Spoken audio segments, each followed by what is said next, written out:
Hello friends, welcome to Vidyascooking channel. This is Vidya Lakshmi. I'm back with a new recipe today and I'm going to show you how I prepare this Methi Palak Chicken Biryani. I'm going to use the same masala to prepare two different recipes. I'll post the other recipe soon. Here you can see I've washed the mint leaves, fistful of mint leaves, fistful of coriander leaves. I've washed it thoroughly and we have reserved. We need to separate and wash the spinach and fenugreek leaves the same manner and reserve it.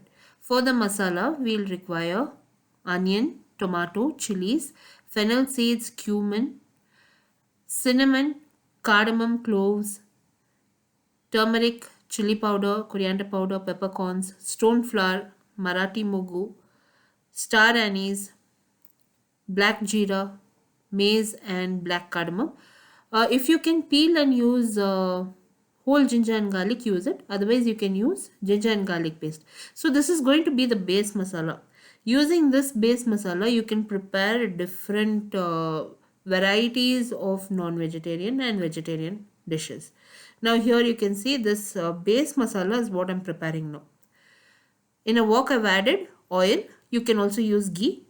Add oil and start frying your onion, tomato and chilies first. Then add your ginger and garlic paste, whole spices along with the chili powder, turmeric powder and coriander powder. Fry all these ingredients till the onion, tomato has softened and the oil starts surfacing. This is very simple dish friends, provided you do the prep work ahead of time and you prepare this masala paste ahead of time. This masala paste can be prepared and stored in the refrigerator and used as required within a week's time. All the ingredients used in this recipe friends will be listed in the description box below this video, or you can click the icon above this video which will direct you to my written blog. In the blog I posted a detailed recipe. Also like me and follow me on Instagram, Facebook and Twitter friends. All my other social media handle links will also be in the description box below this video. The same recipes are translated and posted in YouTube Tamil. YouTube Tamil link will also be in the description box below this video friends. Now here you can see once the onion has fried well, I've added the spinach, mint, coriander, fenugreek leaves. We will not stir this, we'll just cover it and allow the greens to cook down. Just place a cover on the wok and allow the greens to wilt down. It will automatically cook in roughly about 5 to 10 minutes and it will become nice and mushy. Don't stir it too much. If you keep stirring it, it might tend to burn. So just allow it to cook on its own. In 5 to 10 minutes on low to medium flame, once the greens has cooked, I've opened the cover and we'll stir this and fry it for another 2 minutes. Once this is fried well, you can see there's no moisture whatsoever. I'll just remove it from the flame and allow it to cool down completely. Once this masala has cooled down completely, then you can transfer it to a mixer jar and you can grind it. You can also fry this masala like this and you can reserve it when you're preparing recipes. You can grind it. You can place it in the fridge and whenever you're preparing the recipes, you can grind it and prepare the recipe. Now here I will add the cool down masala to a mixer jar.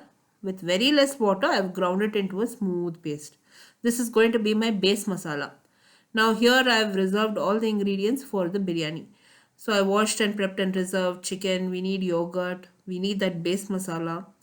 And we need long grain or short grain rice as per your preference. Ginger and garlic paste, chili powder, turmeric powder, sliced onions, slit green chilies, tomato. I'll need cinnamon, cloves, cardamoms and Bayleaves for this recipe. Now to prepare the biryani, I've heated a heavy bottom pressure cooker. I've added ghee and oil. And once the ghee and oil has reached temperature, I've added my bay leaf and whole spices. We've allowed it to splutter a bit. Then I've added the sliced onion, tomato and chilies and I fried it till the onion and tomato has cooked down a bit. Then I've added the ginger and garlic paste and fried it further till the raw flavor has reduced along with the chili powder and turmeric powder. We just need to keep stirring this. So don't allow anything to burn. Just keep stir frying it. And you can add some curd at this point. Once your onion and tomato has cooked down, add some curd. It will cook down further and the oil will start surfacing. At that point you need to add your chicken. So this is very simple friends. If you prepare that masala base ahead of time, Then you can prepare different recipes. You can also use tofu instead of chicken. You can use soya chunks. If you're a vegetarian and you wanted to keep it vegan, then you can use tofu or you can use soya chunks, paneer. That's totally up to you. This is a very nice and versatile dish. Now I've added the chicken and fried it for 2 minutes.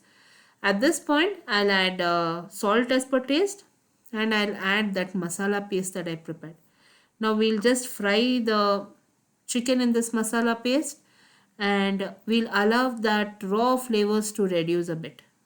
Then you can add water and cover the chicken. Allow the chicken to cook till it's nice and tender. Once the chicken has cooked till it's nice and tender, then we'll add the rice. And while your chicken is cooking, make sure you wash the rice and you soak it for 5 to 10 minutes because the chicken will take its own time. It will take 5 to 10 minutes to cook. So once the chicken has cooked, you can see the oil has surfaced.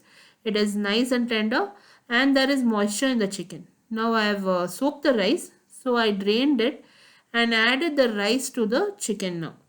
So while cooking the chicken, I've already added 2 cups of water. So the water has reduced considerably. I'll be adding an extra 1 cup of water. Because I've used 2 cups of rice, I'll be using 3 cups of water. So I'll add extra 1 cup of water. Stir this. I'll cover it and allow the rice to absorb most of that moisture. So now you can see that rice has absorbed most of that moisture. At this point, I will stir it once, add ghee, cover it and place it on very low flame and cook it for 15 minutes. Now that's about it. Once the biryani has cooked well on dum for 15 minutes, it's ready. You can serve it as hot as possible and enjoy it. It's very nice and flavorful, especially the fenugreek leaves and mint leaves combination is very nice, especially during this winter season. We get all these greens, fenugreek leaves, palak, fresh. So try to prepare this when it's in season. So now you can see my biryani is done. I'm going to dish it out and serve it. Hope you all enjoyed this video recipe, friends. Do like, comment and subscribe. All the links and all the ingredients used in this recipe will be listed in the description box below this video. I'm posting the second recipe using the same masala, so do check out that recipe as well. Until next time, this is Vidya Lakshmi. Thank you so much for watching. Bye-bye.